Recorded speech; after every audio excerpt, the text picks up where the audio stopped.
పోటీ పరీక్షల్లో విజయం సాధించాలంటే గత ప్రశ్నాపత్రాల ప్రశ్నలను విశ్లేషణాత్మకంగా అవగాహన చేసుకోవాలి. ఇక్కడ ఒక ప్రశ్న గతంలో అడగడం జరిగింది. రాజు మరియు రవి 9వ తరగతి విద్యార్థులు. వారు విభిన్న పద్ధతులను ఉపయోగించి ఒక భావనను నేర్చుకున్నారు. రాజు బట్టి పద్ధతిని ఉపయోగించి ఎక్కువ సార్లు చదవడం ద్వారా నేర్చుకున్నాడు.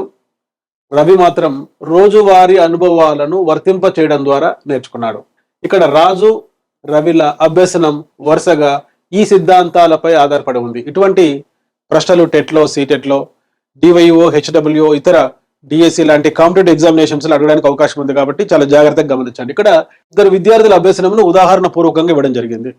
సో మొదటి విద్యార్థి రాజు బట్టి పద్ధతిలో ఎక్కువ సార్లు చదవడం ద్వారా నేర్చుకున్నాడు.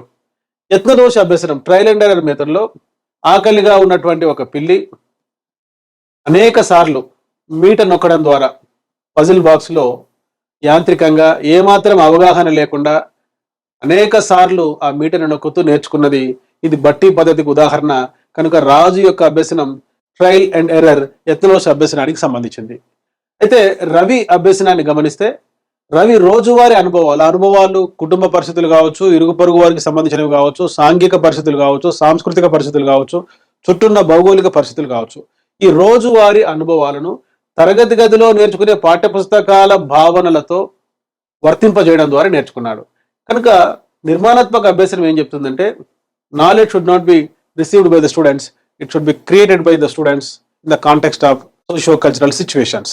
సో ఇక్కడ రవి యొక్క అభ్యసనం నిర్మాణాత్మక అభ్యసనం, పియాజే, వైగాట్స్కి చెప్పిన అభ్యసనం కూడా ఇదే.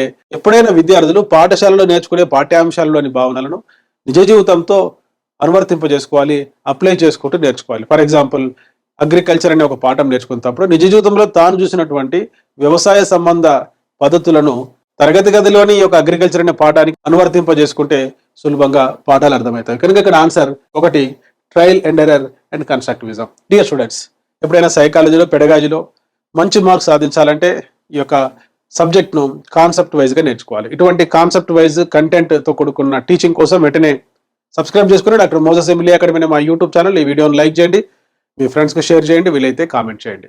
అదేవిధంగా డివైఓ జాబ్ సాధించాలంటే, హెచ్డబ్ల్యూ జాబ్ సాధించాలంటే, డిఎస్సి ద్వారా టీచర్ జాబ్ సాధించాలంటే, టెట్ సీటెట్లో మంచి మార్క్స్ సాధించాలంటే వెంటనే మా మొబైల్ యాప్ ఎంఎల్ఏ అకాడమీని మీరు ఇన్స్టాల్ చేసుకోండి. ఎంఎల్ఏ అకాడమీ అనే మొబైల్ యాప్లో educational psychology, perspectives education, pedagogy, Telugu మీడియంలో, ఇంగ్లీష్ మీడియంలో, అదేవిధంగా ఎడ్యుకేషన్ సబ్జెక్టు అప్లోడ్ చేయడం జరిగింది. ఇందులో టాపిక్ వైజ్గా డిజిటల్ వీడియో క్లాసెస్ ఉంటాయి, టాపిక్ వైజ్గా టెస్ట్ సిరీస్ ఉంటాయి. మీకు నచ్చిన టైంలో మీ ఇంటి దగ్గర నుండి మీ మొబైల్ ఫోన్ చూస్తూ ఈ పాఠాలు వింటూ క్లాస్ నోట్స్ రాసుకుంటూ మీ యొక్క లక్ష్యాన్ని మీరు చేరుకోవచ్చు, జాబ్ సాధించవచ్చు.